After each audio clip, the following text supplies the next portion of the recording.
Hello বন্ধুরা, হুন্ডু পাখির সমস্ত বন্ধুদের জন্য জানাই আজকে হচ্ছে বাবা লোকনাথের তিরোধান। তো কোনো রকম আমি একদম 2-3 রকম ফল দিয়ে পুজো দিয়েছি আর হচ্ছে মিষ্টি দিয়েছি।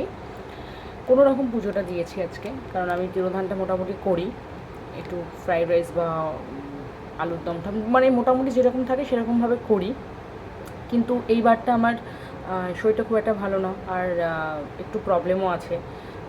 আর যার ফলে আমি এইরকমভাবে পুজো দিয়েছি, মানে আমি নিজেই করি, জন্মাষ্টমী আর তিরোধানটা নিজেই করি। তো যাই হোক, যেটা মেন কথা হচ্ছে যে আজকে বাবা লোকনাথের এই পুজোর দিন আমার এমনি বৃহস্পতিবার পুজোতে একজন থাকে, কে থাকে আপনারা বুঝতেই পারছেন। কিন্তু আজকে এরকম যখন আমি পুজো দিই বা আগেও কোনো দিন এরকম পুজো দিয়েছি, আমার এই ঠাকুর ঘরে একজন সোনা পাখি থাকে, আর সেটা বুঝতেই পারছেন কে।